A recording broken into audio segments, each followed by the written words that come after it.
Moikka!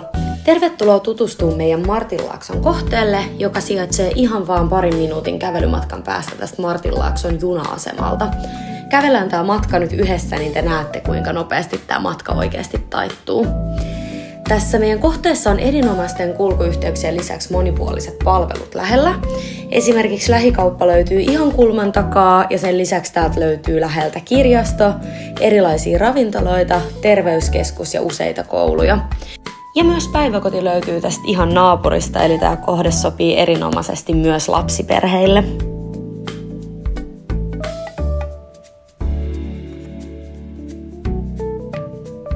Mut jes, nyt me aletaan pikkuhiljaa saapua tähän meidän kohteelle. Tästä tosiaan käännytään tänne pihalle, niin käydään kurkkaamassa muutama esimerkkiasunto. Tutustutaan ensimmäisenä meidän 26 neliön yksiöön. Täältä löytyy erittäin laadukas keittiö, tietenkin kvartsitasoa unohtamatta, ja tässä asunnossa on muutenkin laadukkaat materiaalit. Ja keittiöstä löytyy myös astianpesukone, joka on kyllä kiireisen arjen pelastus. Sitten tästä asunnosta löytyy aivan ihana lasitettu parveke, ja yksi tämän asunnon parhaista puolista on myös se, että täällä on tosi paljon säilytystilaa, niin mahtuu tavarat sitten säilytykseen. Mut joo, jatketaan matkaa, niin ehditään kurkkaamaan myös meidän muita asuntoja. Käydään seuraavana sitten meidän 41,5 neliön läpitalon kaksiossa. Täältä löytyy myös moderni kulmakeittiö. Edelleen kvartsitasolla ja muilla laadukkailla Electroluxin kodinkoneilla. Sitten tästä asunnosta löytyy myös lasitettu parveke. Täältä on aivan ihanat maisemat. Täällä kelpaa kyllä viettää päivää ja rauhoittua näihin maisemiin.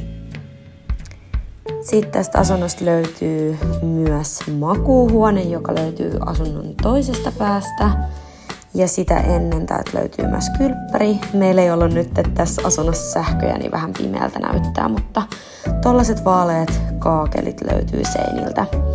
Ja tässä tosiaan löytyy tää makuuhuone. Täällä on myös aika paljon säilytystilaa, joten mahtuu sitten tavarat hyvin säilytykseen tänne. Mutta tältä tää näyttää, niin käydään kurkkaamassa vielä meidän viimeinen esimerkkiasunto ihan kohta.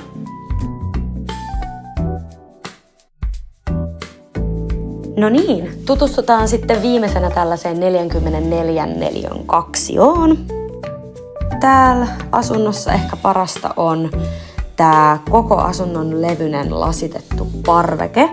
Tänne mahtuu sisustaa vaikka ja mitä, ja täällä on myös aivan ihanat tollaset vehreät maisemat. Ja sitten tuttuun tapaan myös tästä asunnosta löytyy laadukas ja moderni keittiö. Ja sen lisäksi tästä asunnosta löytyy vielä makuuhuone, jossa on reilusti kaappitilaa, eli tänne saa tavarat hyvin järjestykseen. Mutta tässä oli muutama meidän Martinlaakson kohteen asunto. On meihin rohkeasti yhteydessä, jos kiinnostuit.